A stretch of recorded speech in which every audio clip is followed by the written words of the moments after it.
All right, we are back.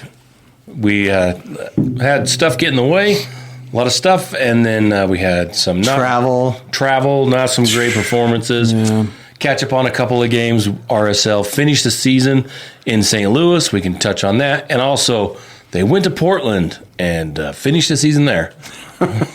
So, in true 2025 fashion, what were your guys' thoughts about the final game in St. Louis? Well, I think it was an interesting game. Normally, that's not our style.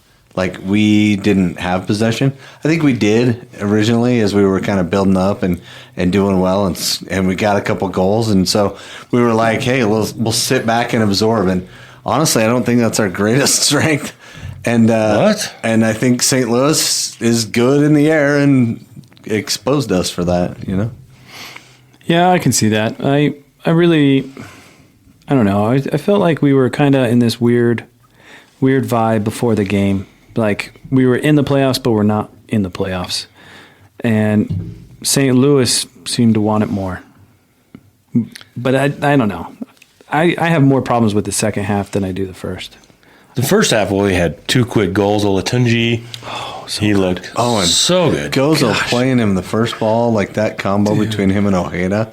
I was like, man, that's the strength of RSL right there, man. That was good stuff. As Pablo likes to say, they like to defend with the ball, right? Because that's what they did. Once they went up 2, they defended with the ball. No, they did not. Is that not? That's not what happened. They just let them have the ball. Holy cow, man! Park the bus. UTA ought to sponsor us. They ought to have like a big sponsorship with UTA. Come on, we're parking the bus. We'll even park what are those other things called? The little train things? Tracks. Yeah, tracks. Yeah, tracksed it up. RSL goes up 2-0. They have 8 shots total. And St. Louis, RSL just sat back and St. Louis just pounded us with 27 shots. And to be fair, we had a third shot that was on goal that didn't go in. Okay, yeah. 3 total shots on goal, 2 goals, and 1 that was on frame. Might be the most efficient night of the season. Right? I mean, at least there was that. You know, Olatunji got his 2 goals. Yeah. He's just a brilliant striker. He's so exciting. It's really unfortunate that we're not going to see any more of him this season. I know, right? But it was still asking the question again of our DP. You know, what is he bringing to the table in this game? What is he going to do? Olatunji seems to be carrying everything up front. And Cruz, I really like this guy, but once again, it feels like kind of like how we did with Cordoba a while back. We're like trying to create something that doesn't go in line with what he's capable of. Because I think Cruz is another player that I would love to see it for another season. And just see that whole dynamic of Gozo, Cruz, Olatunji, Luna, and then some other 10 or some kind, or even Diogo. I mean, he's got another year. But you think they're both back? I know for a fact Diogo's probably going to come back unless we're going to take a hit. Cruz probably won't be back because he's on loan and he's pretty expensive. He's up 3.5. Loan through January. Oh, it is through January? Well, even then. That's the end of our season. That's the end, yeah. Well, I think maybe it's next June. I think. We still have him for the half of the season? Something like that. I mean, because he was the summer window, right? Yeah. Oh, okay. So, yeah, we probably still have another short season with him. But I still think that since we have Luna and Gozo and also Ojeda being able to be called up, we need to be deeper. And this game kind of showed it. Well, and it also put Caliscan back in the middle where I keep wanting to see Ojeda. Ojeda and Anelli. I'm a positive person when it comes to RSL, but I feel like that is the biggest robbery of the entire season, is saying to Emeka Anelli that you are not starter worthy. And when you see him come on the field and change it and be more aggressive and he's moving the ball forward and doing everything we want. And we're a better team with him on the field. Yeah, and you see him not start. Like, that's where I go in and I'm like, I question what's going on during the week. Like, that's just stupidity in my What are they seeing? And the question, we were talking after one of the games, and the question came up. Pablo doesn't ask the players to do something different. He just finds the players that are doing what he likes and puts them in. Right? He could ask. Kind of interesting. Yeah, it's an interesting approach because I think you're right. We were talking with Trevor from that. Remember? Oh yeah. Trevor from the soapbox. Oh yeah. Hate to steal this. That's kind of what he was pointing out. So giving him props for that. But it's like, yeah, you are absolutely right because that's what happens. Instead of going to a Mecca and saying, hey, we need to do this. Yeah, here's what we need from you to get you back in. He was the perfect candidate to do that. He adapts. He was our captain at the start of the season. Him and Cabral, right? I mean, Cabral does walk on water when he's standing on the goal line. In this game, he did just fine, but in the Portland game... Oh, didn't he stop a penalty kick in this game, too? Yeah. Was it Portland that was the double take, or was the St. Louis the double take? He blocked 2 goals right back to the guy who shot him, and he kicked him in the second time.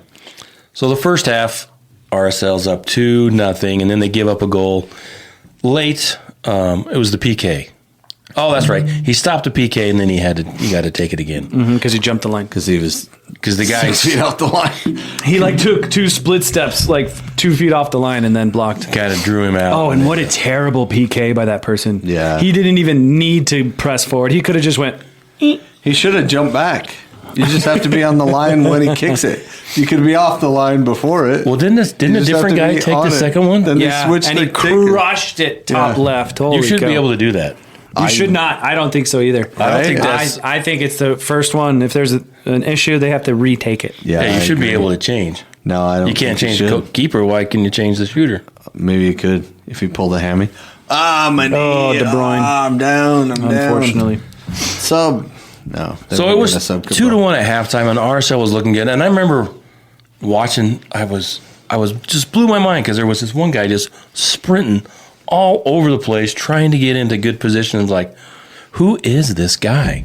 And it was like Gonzalez. I don't think I've seen Gonzalez sprint the entire season, but in this game there was at least one play early in the first half, or in the middle of the first half, where he was sprinting through the middle trying to get on a counter into position. I'm like, where has that been the entire season? On the goal in the 32nd minute, the ball got played to him, and he played the sweetest ball. That was a delicious touch. It was such a good ball that the defender got faked out by it. Did you see the left center back? He just started sliding out wide. He didn't even go for the ball because he was so thrown off by what a sweet ball it was. He's like, keeper's got it, but then it held up sweetly. And Olatunji came onto it, just put it by him. And we were up 2-0, and I was feeling so good. But I'm sure you weren't at that point, right, Brandt? You were like, oh, boy, we're ahead by 2. World's going to fall apart now. Sky's falling. Chicken little. Do you think it was a handball? The angle or whatever? This is the game where Vera got a handball, right, in the box? Dude, it's so subjective, right? Like this. Is this a natural position or not? Like, you're running. No, this was a trip. No, this is not. No, that's not any. Wasn't it the trip? Oh, no, I thought it was the shot. He stuck his foot in. Hit his underarm. Isn't that the one? Oh, dude, we are not. Game? We're yeah, it was off his arm. I'm fine with that. Yeah, to me, that ball's not going on frame, really. So I think you should do some protracting. Get your protractor out. Calculate your angles. And if somebody strikes the ball and his arm is out, he's not moving his hand towards the ball. He's not trying to block it. He's trying to get his body in the way to block it. And if his arm's out a tiny bit, I've seen that similar thing not called multiple times. It's always called on RSL, though. Well, I think we talked about this earlier in the season. I think I complained about it. I feel that MLS needs to have more angles of the game because we're supposed to be this high-level league, but yet we can't have goal line technology. We can't have four-corner cameras. Full offside. We can't have the sky cam that goes with the players. Like, this was another scenario where they weren't giving us any angle to justify that was the wrong call. Like, give me another angle on the opposite side where I can see it, where you will see that in all the other leagues. Yeah, and you can clearly see that the ball's shanking out of bounds, and then it hits his arm. Like, that's not a penalty. Just like in the Barcelona game. Did you see that game? No. Barca, Real Madrid. it was 2-1, and the keeper ended up blocking it. But the guy was running, and he flicked it, and his arm was out because he was running, and his arm was up like this because it was a natural position to run, and the ball was going out of bounds, and it just hit his arm, and he wasn't looking at it. He was like, that's what we're trying to get away from, is this accidental handball thing, or the fact that the guy can kick it at your arm and get a penalty. We don't want stupid goals. But that's the beauty of football. No, that's the stupidity. But no, so of it, in this opinion. scenario, like rewatching it, because I just rewatched it, it does look like it is a little too high. It is like he's boxing out in the paint. But to the way they responded to it, it was deflating, and then they kind of got into this like more like, okay, we got to get it going. And that was like the first 5 minutes. And then after those 5 minutes, it got back to this little thing that we used to do where we would sub on a fifth defender and blah, blah, blah. And that was like, it got to the point where I was like, Bodie Hidalgo? Where is he? Get him in there. Kill the game, man. But you just saw that, like, we kind of got a little satisfied with 2-1. But what gets us there is our amazing offense, because we possess the ball so well. Even if we take a shot and it doesn't work out, if we think offensively, they have the ball, we still dispossess them. There's the defense. Like, why are we not just doing offense the whole time that we're so good at? Yeah, it's kind of counterintuitive, because Pablo has said we want to defend with the ball and possess the ball, and yet he also says that we don't want to press too far forward, because then we're vulnerable to the counter. Counter and transition. Don't lose the ball. Have the ball. But I think it's talking out both sides of your mouth, or whatever however you want to say that, because you say one thing and then you always do another. Yeah. So the second half, RSL goes in at halftime, 2-1, and it was kind of a deflating goal. They did have an early sub. Cruz came in for Luna, which was kind of surprising. And then in the 65th, right? 65th minute. Yeah. And then RSL had subs in the 82nd minute. Anelli came in for Caliscan. Seemed to kind of turn things around. And Agata came in for Latunji. Willie Agata, I like him. They just talk about him being a... Be careful. Be careful what you say. They talk about him being just a outstanding citizen, basket full of sunshine, and he is. He's a cool guy. But I don't. The way RSL plays, I just don't know. That's what I'm saying. Fits. It's not Agata's fault. No, I don't think so either. It's completely this. We are asking him to do something he's not good at. Totally comfortable with. That press, he does not press the same way Olatunji does. He doesn't do anything like that. Agata, like you've said in the past, is always like that, the leftovers kind of guy. He likes people to take a chance, and he's there to pick up the scraps, get into that like chaos, and find ways. But yeah, every single time Agata has come on, as a coach, I don't understand the logistics of where this is a successful plan. We're coming into the closing minutes. It's the 83rd minute. I'm going to take out one of my star strikers who puts press on everyone, even if he's not really around, and I'm going to put Agata in. Right, and the two guys that pressure everybody are Gozo and Olatunji. Yeah, the most, and Luna, but he was subbed out in the 65th minute. Yeah, but once again, it's like, why are we doing that to ourselves when there's really like...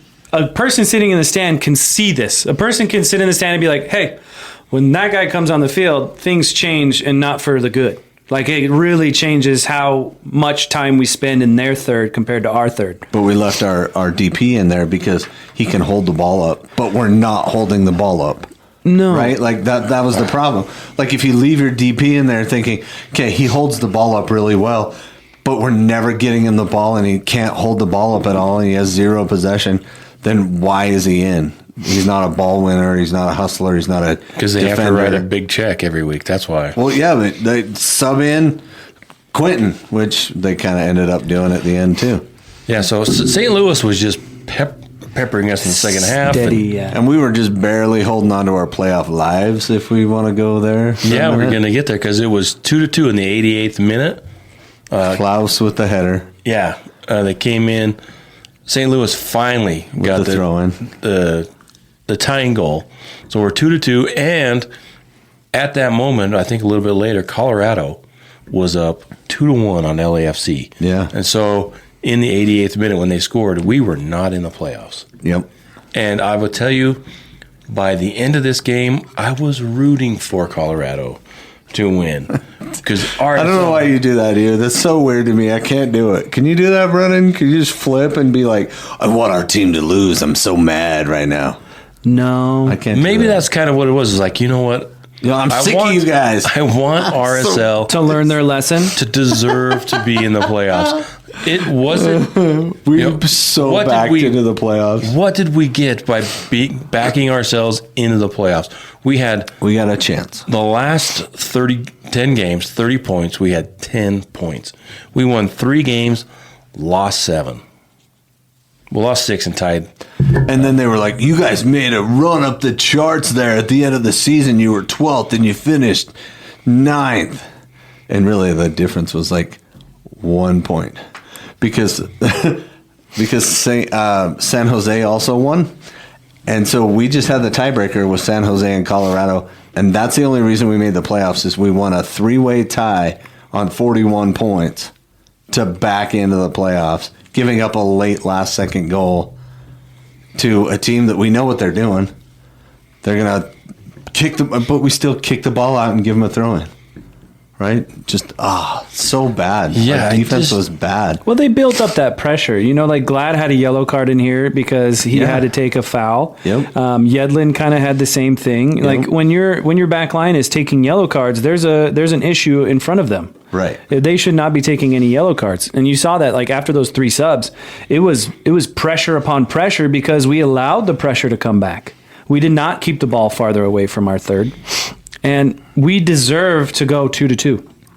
Well, they deserved to get that goal, yeah. And it sucked, but at that moment we were out of the playoffs, but only for like 2 minutes. If you go back and watch the Colorado highlights. It's the universe. They scored, and then LAFC went right down and scored like in stoppage time later. Too. Yeah, it was like my point though was the thought of what's the trade-off? Getting in the playoffs or maybe RSL making some changes. And what do you mean by changes? They make changes all the time. Like cleaning house. Oh, you mean sweep it all out and burn it down. Just bonfire this sucker. What happened at the beginning of the year? They were going to be the best team in history. So what happened? What happened at the beginning of the year? We got rid of all our strikers. Yeah, no, I get that. It was a subpar roster. And the only reason, there's 2 reasons we made the playoffs. One was Cabral and RSL. We lose this game without Cabral, by the way, the St. Louis game without Cabral. We lose a lot of games. We would have Cabral. been as bad as St. Louis or worse. Yeah, it was that bad. But we had 1 game. RSL led the league in futility when it comes to getting points from behind.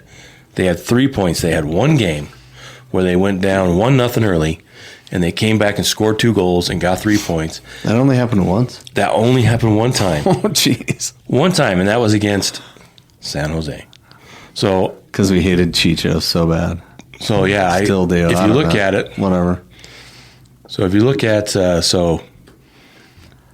points from losing position. You did this one last time. We were last. Yeah, very last. See, we were, 1 time we came from behind.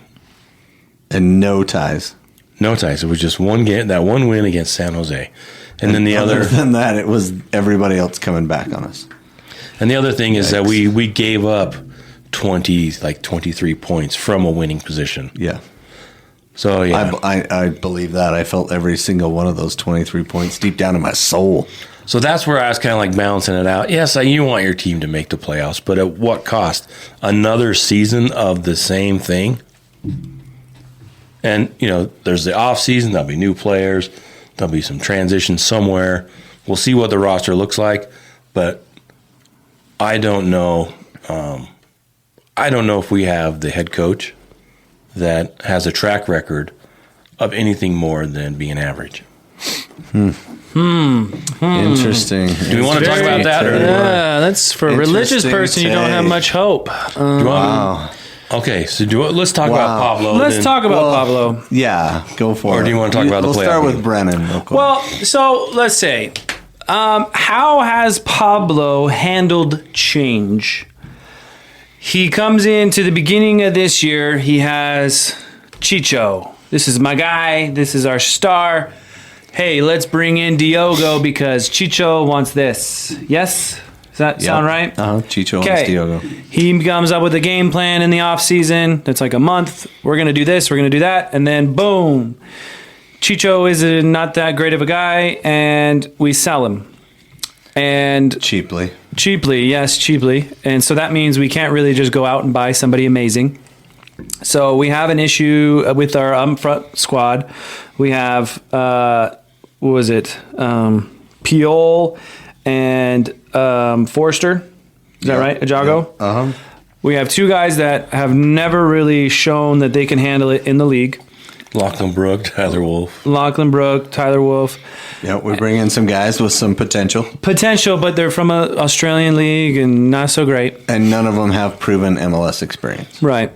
So then they have to come here. He has to work with a brand new squad, not as heavy as he thought. Doesn't get the full offseason in. Doesn't get that. Then the next transfer window comes up. He ends up getting Agata, Junqua. Who else? Johnny. Gets all of them. Pretty good players, but they still need to find a way to incorporate them into the team. So he's adapting. All the while, even though there's not much success, he's maintaining morale. Everybody is still, let's do this together. Then finally, we get some big hitters. We get Olatunji, who is by far probably one of the best strikers I've seen on RSL's team. We get Cruz, who's a high-level player, really, really good IQ, great distribution. And we're seeing at the very end of this little stint of this season, we're seeing a team that could possibly be a playoff contending team and actually go really far. However, this all happens 6 games before the playoffs. And also, we all have all that international duty, so key players are out during the really key point of the season. And I think, sorry, let me just finish. Yeah. I think overall, with how things have changed and maintained, his ability to keep everybody involved and having new personalities come in and immediately change. Like, you see Yedlin, he's incredibly involved. And he looked like he was on the way out. That's why he came over here. But now he's like invested. Russell invested. Yeah. Like, what he's doing off the field has to be said that that's a positive because people are all of a sudden invested. Like that's really hard to do, especially when you have egos coming in. I think what he does off the field or not during the games is influential and incredible. When he talks about moments, somebody else needs to talk to him about moments. Because there are moments in this game where he is constantly making wrong decisions and not really going with what he's done. You know what I mean? Like this Portland was a great excuse. Why are we subbing out when a team's doing good? It's happened more than once. Just because that was the game plan, I bet, at the beginning of the game, doesn't mean that that's what you should be seeing. He's stuck to doing his old ways when, if you're watching how things are happening, keeping the same 11 would have been beneficial, and we wouldn't be 2-2. We would still be 2-0, blah, blah, blah. I think out of 10 this season, I think Pablo has done a solid 8.5. I think the thing that really hurts him is the key moments that happen in the game. And that's tough. It's really, really tough. But to be able to adapt and change and create all that atmosphere, that's hard to do as a coach. Yeah, no, I think that's definitely difficult. And I give him props for that. And on a scale of 1 to 10 in change management, I think he's an 8.5 on that scale. Mm-hmm. I agree with you on that. But I don't think he's as good at... And I don't know why this is. He was a player. He played the game. When he was out there on the field, he could tell, we're breaking down on the left. We're getting our butts kicked on the left. I need a change on the left, coach, right? Like, Like, as a player, you know that, right? So why can't he see it as a coach? Why was Diogo playing 90 minutes in these games and not hustling back and soft on defense and giving up goals and driving us all crazy with the, why is he not at least kicking them? He took no yellow cards. He wasn't a team player. And to believe in him when you don't get that kind of fight and passion from a player, to me, says he's falling down as a coach in that regard, because you have to manage the game. The game is the most important part of the whole week. It's not training. It's not prep. Those are all cool. But the game is what matters at the end of the week. That's when you get a result. You get to measure yourself up against another team and come away with a result. And that's the result that everything is measured on. And as that result-based, you can't say that he's anything more than a 5, because we had such a bad season. And so you can add that up and divide it by 2, and that's probably the score I'll give him, 6.75 or 7, somewhere in that range. But because that other part was so bad this year, and we didn't make the playoffs. We got to the play-in game and lost, so that doesn't count as making the playoffs. I don't care what Trey says. That doesn't count as making the playoffs, bro. You lost the play-in game, you're out. So for me, that's missing the playoffs. I don't give them credit for making the playoffs, especially because you lost the last game. I mean, tied, whatever. I think you're both like right. I think Pablo does a good job motivating them, but I would have to lean more towards a 6, because I think with Pablo, he's great until they get to the games, and I don't know that they're great in changing up the games. And I was thinking about this today. When you focus on when everything is the player's fault, it's like, let's talk about the LAFC games, right? 2 games against LAFC, you get smoked, and Son comes in and 4-1 both times. Gets a hat trick, and then what? You ask Pablo what's he going to do different next game against. We're just going to play harder. We're going to do the same thing. We just play harder, and then they go into LA and get the same result again. Yeah. So that's really frustrating. That tells me I think this is a guy that doesn't want to make tactical changes, because then it's on him. Then it's on the coaching staff, because, hey, you know what, we tried something, it didn't work. But now he can just say, hey, you know what, players got to step up. You got to be in the moment. You got to make those goals. Goals change games, all of that. I think Pablo has a place in coaching, but I don't know that. Let's look at his history. I looked it up. Pablo's overall record. Okay. How many games total? 314. Oh, you're counting Colorado too? Colorado too, because okay. I think I got a stats for you too. So 314 games between Colorado and Real Salt Lake, 113 victories. Okay, that doesn't sound bad. 79 draws. Ooh, that's not very many draws.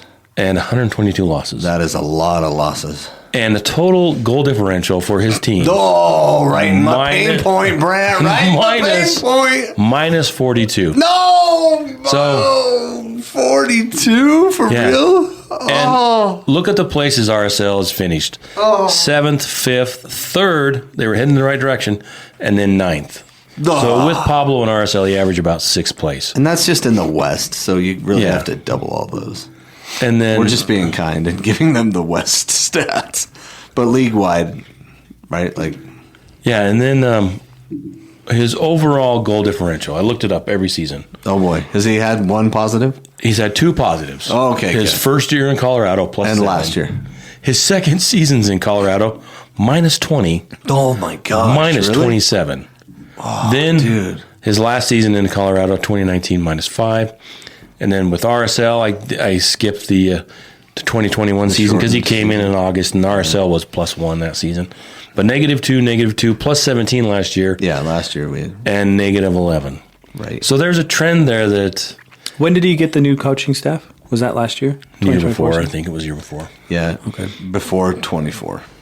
So I think the averages don't say that Pablo is a great tactician. But you can also look at the rosters too, right? The one season he had a standout roster, they did well. Mm-hmm. Yep. So is it the coach? But good coaches have their teams play better than the some of their parts, right? Yeah, like Crawley. Yeah, like we'll get there. Just like Crawley. But when the only reason the RSL was even hinting at being in the playoffs this year wasn't because of the coaches. It was because of Cabral. Right? It wasn't anything that Pablo did. I mean, Gozo only saw the field because Mark Duke got injured. Pablo doesn't, like we talked about, he doesn't develop players as much as he throws them in and sees what happens. Yeah. That's what it feels like. I was thinking about this too, is like he doesn't have the courage. What's Seattle's MO? Every season they start out slow. They throw in some young players. Some 18-year-old starting at center defensive mid or something. Yeah, and then they have a late run into the playoffs. RSL is the other way around with Pablo. They start out hot, and then he's always focused on winning the game. When you have to win every game and you have to make the playoffs every single game, by the end of the season, man, your players are tired. They're sucking fumes, right? I don't know. It's tough. It really is. And to be Real Salt Lake, which we have to be realistic about what that means and who we are. You know what I mean? And we would love somebody to come in here and just start dropping money and spending money left and right. But in reality, that's most not going to happen, right? That's not going to happen probably. Super high percentage, and the Millers, bless their hearts, owners of our team, they're not going to just be going out and buying, Denny Bowanga or anybody like that anytime soon. But what we can hope for is a team that cares and works hard and gets decent results. And we can expect that from our team. And this year, it did not happen. We lost half of our games. It was 17 not losses. Tied, not just like we didn't tie it all that much, but we lost half of our games. Yes, and so so bad. If I was in charge, I probably would make some changes, and I don't think it's necessarily all on Pablo either. The people that they brought in, the money, like effectively with the signings that they brought in, Pule, who else? All the new guys, Olatunji, Cruz. You effectively used all the money you got from Andres Gomez for not the same return. So the front office has a lot to blame too, right? The money, the $15,000, $12 million they got from selling Gomez, translated into Cruz, Olatunji, Cabral. Cabral's the one bright spot. So there's plenty of blame to go around. I don't know that this is a great roster, and I'll cut Pablo some slack for that. And if RSL is going to go into this offseason and spend some money and make some changes and give him a decent roster, with a decent roster, he had a great season. Mm-hmm. So I'm willing to cut him some slack, but my fear is like when you're watching the end of the St. Louis games, like, all right, we're out of the playoffs. Maybe they will, because they hadn't announced that they still haven't announced any Pablo's extension, changes, but they will be having an announcement on Wednesday. I don't know what it is, but I'm pretty sure it's, You sound so excited about that. Well, who knows what it's going to be? It's probably going to be Pablo an extension. I would have guessed, just like they did with Colorado. They extended him 3 years, and then he was gone. We'll give you one. By the end of the first season, 3. Yeah. So I want to bring up the point. So we talked about these moments and how he chooses to react in these moments. So when we get down 2-1, or we have a lead, we're up 2-0. Every time I've seen the game live, I've noticed that when those key decisions are being made, Pablo is not alone. Pablo is surrounded by his assistant coaches. Right. And they're chit-chatting, who should come in, what should be the plan. And I have a hunch that Pablo believes in his coaching staff because he was the one who brought him on. And I think it's not necessarily Pablo who is making those decisions. Pablo has somebody who is doing the tactics, somebody who's doing the blah, blah, blahs. And I feel like as a group, they are choosing the wrong things in the wrong moments. And so I feel that if Pablo is going to stay, that he will do great if our roster stays as stout as it is at the end of the season. Yeah, and that always is what wins in MLS is consistency. People sticking around and then just getting a tiny bit of a difference maker here and there. Mm-hmm. Right? That's what worked when RSL won the Cup, is they were together 3 or 4 years and finally put it together. You know what I mean? So it takes time, and typically the Millers are down for that, right? They're okay with going through a little bit of a downswing to capture that upswing. And you know, even if it was by accident, we got quite a few. Okay, fine. We got really 2 big revelations coming up, and one was Gozo. I think he's obviously the biggest revelation of the year. And Caliscan, to be a nobody on the roster and then to be important enough to the roster to play as much as he did, definitely a revelation. Is he, you know, a next level player? Not yet. Not yet. Is he still developing? I don't know. Is this his ceiling? Could be. I don't know. But he could also get dramatically better. We don't know. But he was definitely a key cog in our wheelhouse. Yeah, Caliscan, if you remember, we struggled with that right back position, and they stuck him over there, and it's kind of like a Mecca Anelli the year before when he came in and kind of ended up in the midfield and made a huge impact. Yep. So I think I agree with you there. So we get to the Portland game. Oh, boy. So were you guys positive? Were you expecting them to win? So We've had their number before. I was feeling pretty confident. But I was at the game. So I went on a trip up to Portland. I wasn't watching the RSL game live. I was at the Portland game against San Diego. And San Diego waxed them, right? San Diego took it to them. And usually the stadium's full. I was in the Timbers Army, right? Like I haven't bought a scarf and wrapped it around my neck so I wouldn't get beat up. Traitor. I mean, but in that game, I was for the Timbers, but they just got absolutely whacked. Like, Anders Dreyer just took them apart left and right. He scored a banger at the start of the second half, and Portland never recovered. And Portland looked so poor on the night, I thought, RSL can take these guys. That's what I was thinking going into the game. I was like, I just sat and watched Portland be so bad. I'm sure RSL can take them. So that was my thought going in. How about you guys?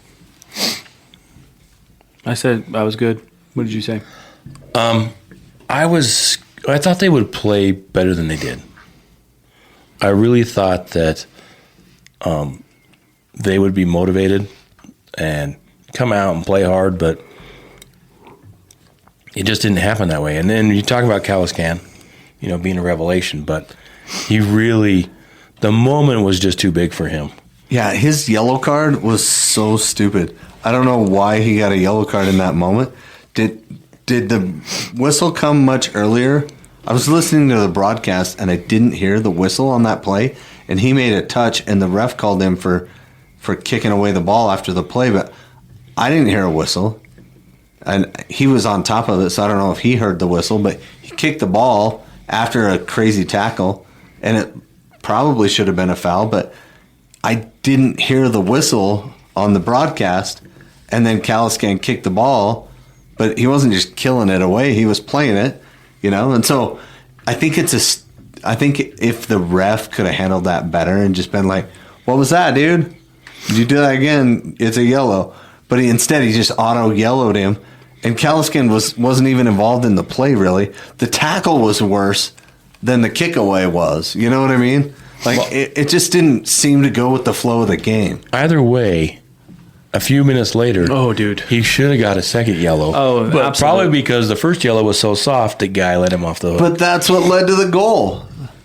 That's true. The free kick that led to the goal. So, in essence, instead of keeping his head and keeping his mind and still playing right, he dove in on Diego Chara, who's going to flop and roll every time. And even though he really didn't touch him, he barely touched him. It's not Diego Chara. It's still a foul. It's Diego Chara.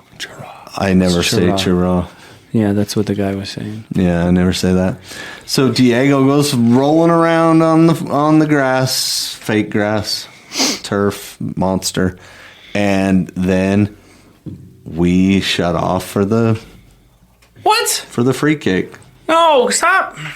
That's what happened. I hate it when you guys do that. No. Look. Like, really. Look, Caliscan gets pissed. He dives in, loses his mind, causes a foul that didn't need to happen. Right. He should have just pushed him wide and followed him down the line, kept his head. You got to be smart to play this game, right? He didn't do it. He dove in, caused the foul. Then on the free kick, ball comes in. Felipe Mora redirects it. And to be fair, like it came to Cabral, he could have caught it. Or he could have pushed it wide. Instead, he hit it right back to Mora, dude. And Ojeda's turning to try to get it. Stupid turf. Wet, stupid turf. Slips and falls. And Mora's all alone to finish. Okay, so that's I don't agree with that at all. We cannot have that mentality when it comes to watching this game. They send a ball in. They send in a really good ball. He makes a good attempt. Cabral blocks it. It's unfortunate that all he could do was send it back that way. It just happened that Mora was still in stride at the right place. It wasn't something that RSL sucks. No, RSL's not trying. No, it's literally, it was unlucky. It was a great block because it was a great header in a great spot. Cabral blocks it. It was unfortunate that Mora was still in the same direction and they score. Yeah. Okay. Now, the one that we should be mad is the second goal. The second goal is the one where we should have been like, boy, we should not be 1-0 down in this playoff game. We need to lock in. And to see the quality of the ball was really unfortunate because whoever kicked it was it number 99 or whatever his name was. Yep. He sent in a brilliant ball. Brilliant ball. Vera should have been putting his hand on that dude's junk. He should have been so close to him. He's smelling what perfume he put on. Yep. He should have been close, and it was like an Era Colt situation. Just gave him just enough space to where that brilliant ball was a brilliant ball. Put it on the frame, and they score. It was really, really good play. The second goal is the only one that I was upset about. The first one, I'm like, oh, that's unfortunate, dude. Let's get back in it. It was a little unlucky, for sure. Yep. But then you see them come back. This is a team that wanted to win. They came back. Justin Glad rose up like a albino salmon, hits it off the side of his head. Beautiful touch right in the corner. We have a game. Yeah, and that was from Diogo as well. Right, sending a good ball in. Right, such a good play. Short corner. But this is where I also had a very, very upset. I was standing up on my TV going, what the F, dude? Why did he take out Olatunji and Gozo in this game? I have no in the 65th minute idea. This is where I was like, okay, tactically, you're stupid. Tactically, you are absolutely stupid. Because RSL they were on the front foot. They were moving. Yeah, Gozo was all over the place. They were creating things, and then he goes, dangerous. Let's put in Agata and Cruz. We almost scored like 4 times, dude. Shut up with that. Like I cannot believe it. Even the announcers are like, "Why are they taking?" I bet those defenders are excited. They're taking out Gozo. I'm pretty sure I pulled a Tyler and I said, "I hope we lose this game." Oh, that's not Tyler. I literally. Oh, sorry, I meant Brandt. Yeah. Oh, okay. I literally stood up and I said, "You just lost us this game." Because you were not reading between the lines. You saw this successful team building back up to create this equalizer. And then you throw in Agata. Agata, once again, not the position. He's not the player. He's not it. That was a cool bike, though. Gozo. Almost scored on that bike. That was sick. Crossbar. That was so sick. That was kudos to him. Great job. Yeah. But Gozo, let him play. Let him cook. You know what I mean? Yeah. He was getting in places. Let him get a yellow, then take him out. Don't take him out in the 65th minute because that is not the play. Because that kid's going to run all game. He's going to run till the 99th minute, right? Like, why is that the guy you're taking out when your DP can't run back and play defense anyway? Well, the thing that's counterproductive on this, which doesn't make sense, is later in the game, he takes out, Ojeda? He takes out Ojeda, and puts in Barea. So it's like, wait a second. So you take out Olatunji and Gozo, who's had the most success the entire game and also the previous game. You're going to take them out. You're going to put in Cruz. You're going to put in Agata and hope for something. Agata did some cool stuff. That was great. But then you're going to go back on yourself and just be like, oh, we got to put more offense in. It was like, why did you take the offense out if you want to put more offense in? And put in Barea, who honestly has almost no MLS experience. Okay, but he has been doing some really, really great stuff on the Monarchs, and he is really in good form. And that's fair, but he's had almost no MLS experience, and he doesn't play well with this team. We have no proof that he plays well with these guys in a real game. What has Barea done throughout the season? What early in the season when he came in and he was in the two goals that got called offside. No, so he was in the press very successfully when Piol and Forrester Ajago were struggling. Barea was like our shining hope because he was that different tempo change that was allowing us to press the right way. He's a really great player. I don't agree with that. I don't mind Barea coming in, but he should have came in. Johnny Russell should have been the sub in the 78th minute. No. Yeah, absolutely. I think Johnny Russell should have come in the 78th minute because he has proven is that I would rather have a veteran in there with some experience because Johnny Russell had just proven time and time again in the few minutes that he gets to play that he creates. And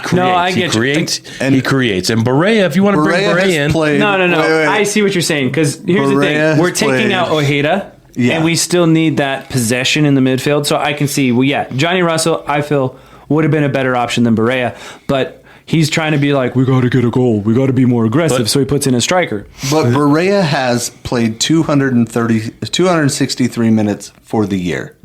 Mm-hmm. In 11 games. So he had end of game coming in.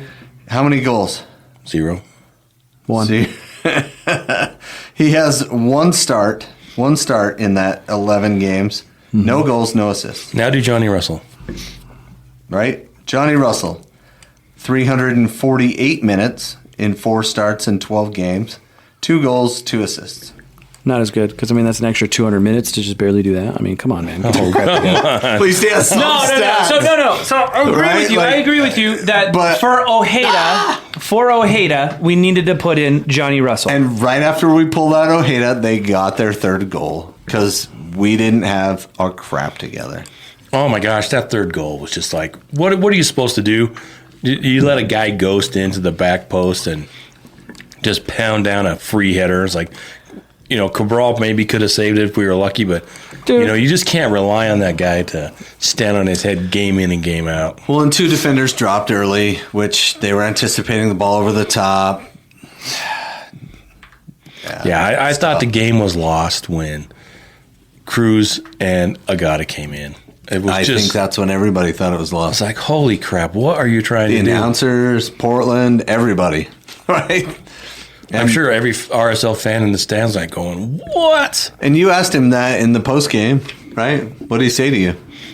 He said it was just a feel. I said, was that scheduled? Because I was like, why on earth was that the game plan?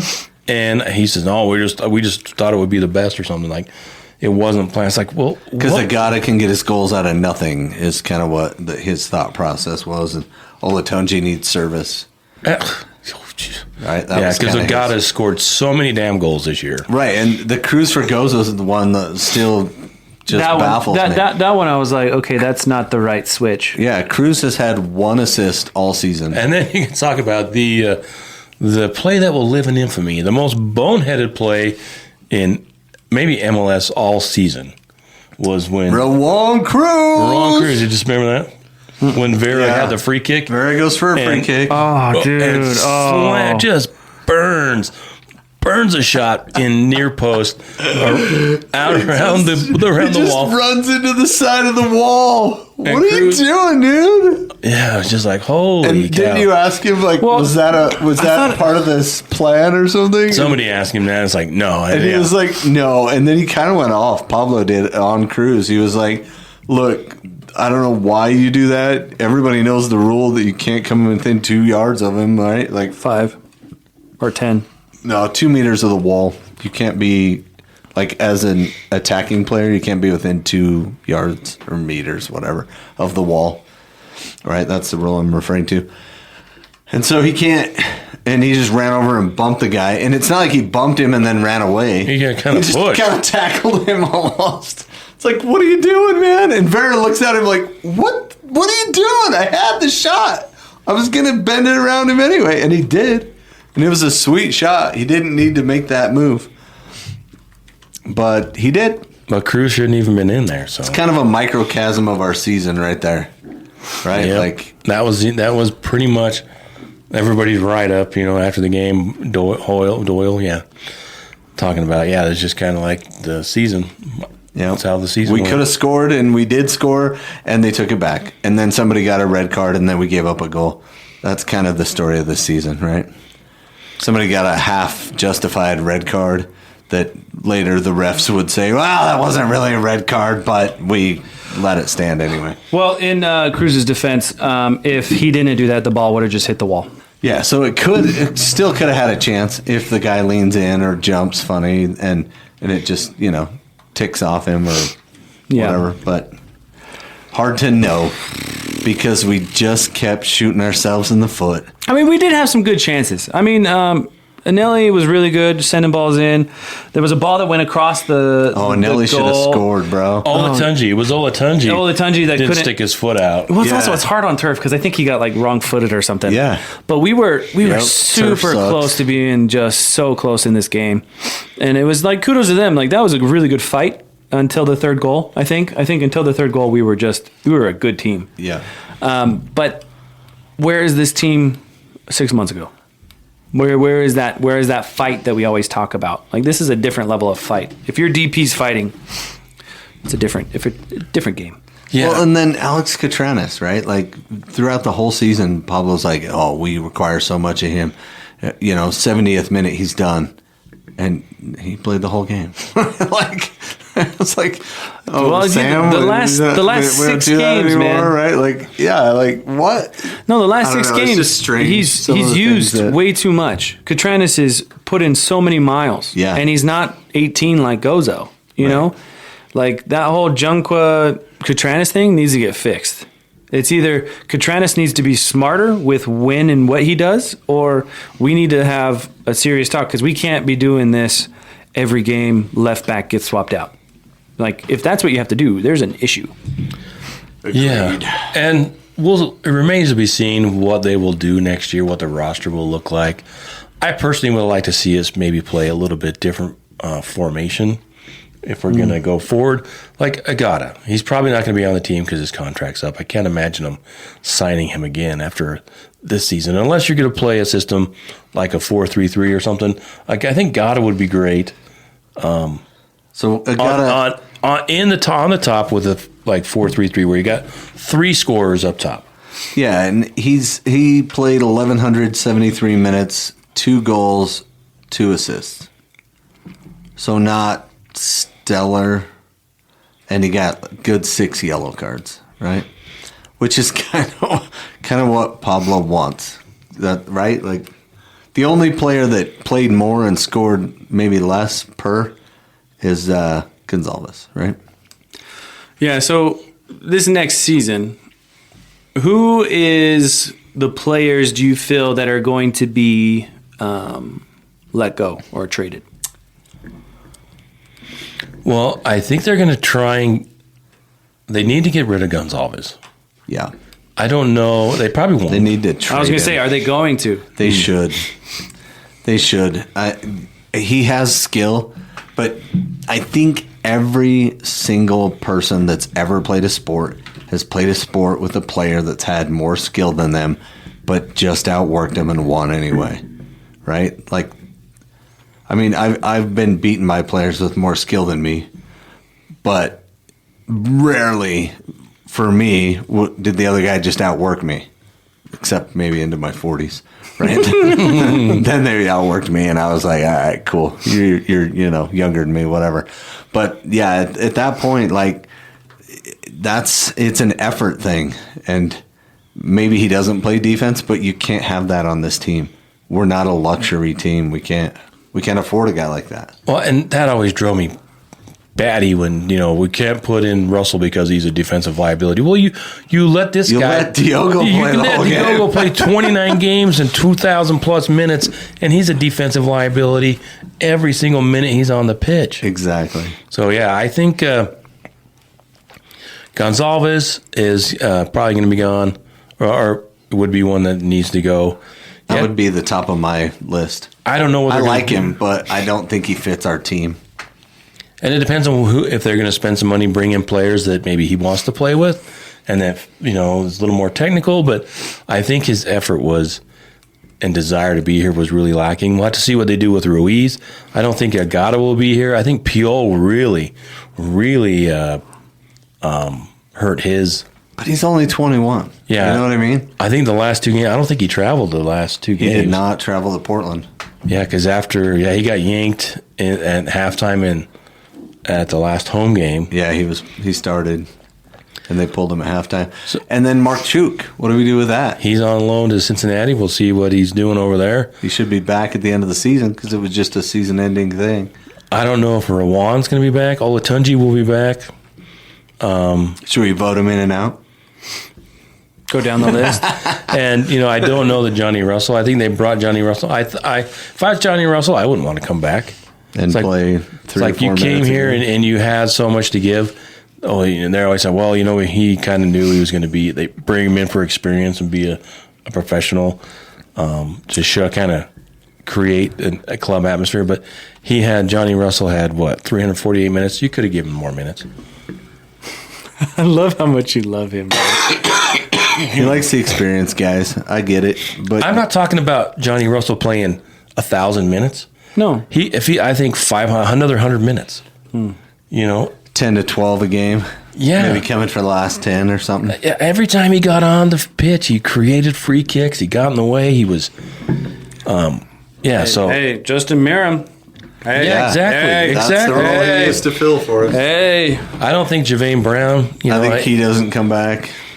Oh, I totally forgot about Javane. So now I would like to say, I think out of the starting 11 right now, I think there's going to be a shakeup in the center back position. I think after this season, Vera might not have an opportunity. Really? If they're looking for something, because he's been on the bad side of certain situations, and some key situations really didn't go his way. And so I feel like if this management were to really look at it, I feel like Vera might not be here. That doesn't mean I want it. I want him to stay. But I feel like that's going to be a shakeup. I think that the midfield, I think Ruiz is probably going to get traded if they can get enough money, because Caliscan's probably going to stay. Ojeda should definitely stay, or unless something really dumb happens. And Emeka, I feel like, is the other one. Based on this last bit of play time, I think they might be contemplating shipping off Emeka, which, if that happens, I think there needs to be a riot. But given the history of RSL that's happened in the past, and then at the striker position, I'm not sure that they're going to pick up Cruz, because I don't think they really understand how to use him. I think Agata will stay because he's affordable, and they're going to find a way to use him like they have been. But I am a little pessimistic about the start of next season. I don't really see them doing anything big, but I do think they're going to make some really unhappy changes. I feel like what? Well, I think Emeka should not be changed, but I think they're going to. I think they're going to probably bring back Mark Juk and try to keep him, even though I don't think they should. They'll probably keep Diogo when we don't really want him. And I think there is going to be a shakeup on the back line. I don't know if they're going to keep Junkwa and Catranis and keep running that. They might even just ship off Catranis and keep Junkwa because I want Catranis. You know what I mean? They do that to me all the time. Yep. They take the players I like and they ship them away. And so I feel like there is going to be a shakeup, though. And I think Philip Quinton could be the guy that steps in and fills that spot. He has played really well for us. He did pick up a knock in the season this year, and after that, he almost never played. So, well, you got to think. But center back pairings are tough. You got to go with, If we're going to be a team that's going to be playoff oriented, like cup oriented, they need to put in players that are going to compete against an LAFC, a San Diego, a Miami. They have to put players that are really going to be successful. Now we put up LAFC. Do you want Quinton in? No. Do you want Caliscan in? No. You would rather have Emeka and Ojeda? Yep. Okay. Do you want Diogo in?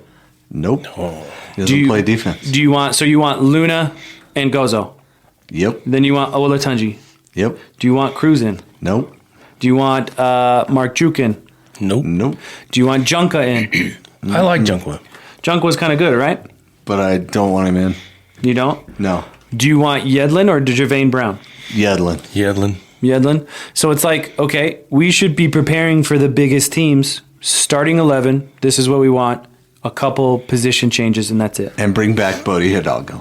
Jesus. Oh, sad note. Did you see SKC dumped everybody, including Andrew Brody? Yeah. Did you see that? They wiped house. Yeah. There's only 12 players. A couple teams have done that already in the offseason. 12 players, man. Full shakeup over there. Yeah. That's crazy, man. Well, they have struggled. So what about formation? What about style of play? Ooh, I love this one. All right. So what do you want to see RSL do next season? I want them to do something legitimate. Not a 2-2-2-2-2. No, the 4-2-2-2-2. You just get that crap out of here. We didn't even play up the middle to complement that. We played up the sides. It made no sense. So he's really liking this 4-2-3-1 because of the whole double pivot situation, and then it allows those wingers to be more defensive. So that way we don't have to be that great defensively because we aren't. What I would love to see that would make it so Catranis doesn't have to work so hard, so that way we can use him throughout the year, is I want to see an offensive 3-5-2. Oh, I'm right. That's what I was going to say. If we can do an offensive 3-5-2 and we still kind of have, that the two central players be like the wingers, like a Gozo and Luna. So that way, when we're pivoting with the 10 and doing all this stuff, Luna can jump in and then we can have another guy position ourselves. But then our wingers could be outright wingers. And then that way, Catranis can be a left winger. We can have homeboy... Yedlin. No, not Yedlin. Yedlin is going to be part of the 3-man back line. Because you're going to have Glad in the center or maybe off the left, however you want to do it. But Yedlin needs to stay defensively. He is so good. I like him. He's one of my faves. But yeah, a 3-5-2 would really complement his system. Play that winger if you need to. Yeah, exactly. Because the whole thing with the 3-5-2 is one of them is going to drop back while the other one moves up, and you can run 4 in the back. And so you're going to have Yedlin and Catranis doing that, whatever. Or not really. Or Junka. But... It just, in my head, after watching all these higher level teams run a 3-5-2 offensively, it's like, oh, why don't we? We're so weak with the counter, but if we're a 3-5-2, we're stacked in the middle. I like it. Yeah, for me, I'm just I like the diamond midfield from the old days, but I get that in the modern game, that's way too much work for a center defensive midfielder to do because there's too many pockets of space and the wingers don't want to tuck in like we used to do with the Ned Grabavoys and that kind of vibe, they want to play out wide, they want to take people on one-on-one. And so I think the game doesn't play that way anymore. The players on our team don't play that way. So I say don't do that, obviously. But I kind of like the 4-2-3-1. And that gives, some freedom to whoever plays in that center of the 3. But then you're switching back and forth with, Luna and Gozo stays wide either side, doesn't matter. And then whoever else is there, and you have to have an attacking-minded either Cruz or Gonçalves, or go get somebody else that fits it better. I'm not a big fan of RSL. Just doesn't have a player that can play up top alone. Olatunji can now. He could now, maybe, but I would like to see a couple of players up top because then they can rotate around, and if you've got more players up there that can kind of rotate and play on the wings and come into the top. But we used to run the 4-3-3. Remember that? That's a good offensive formation. Like it's really versatile. Forwards. You know what I mean? It can still be defensive minded. It's really good offensively, and it makes it so that way the middle is an option. You know, like when a 10 shifts out to the side, the winger pivots inside. It's good because it blocks channels that, as we naturally transition to a side, they would get exposed into 4-2-3-1. Yeah. But the thing that's our Achilles heel in the 4-2-3-1 is our double pivot. I don't like the 2. The amount of work rate that Pablo puts on our guys is astronomical. Like, to be Ojeda, I mean, there was, 6 to, I would say maybe 10 games this season where if we put a little tracker on it, he's running a marathon every game, and it's not even like every other week. It's week by week by week. And it's just, it's like you're running a car lean as hard as you can to get a 10-second time, but you're burning the internals. Like you're not thinking of the longevity of the team. Well, and Ojeda played less minutes than Gonçalves did. That's criminal. Isn't that weird? I think it's strange too. It was like every time he got yellow card accumulation, he was like, anytime he got close, he was like, yellow card. Oh, phew, I get next game off.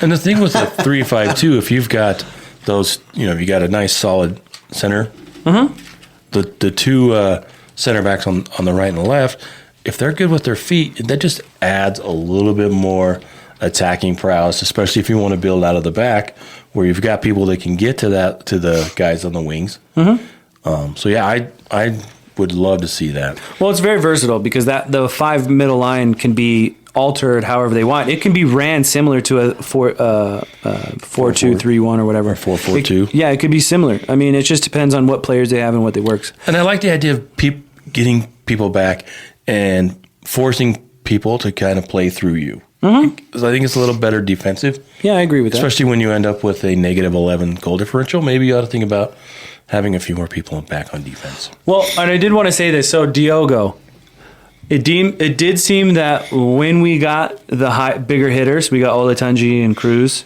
in that transfer window, it did feel like Diogo became more a part of the team.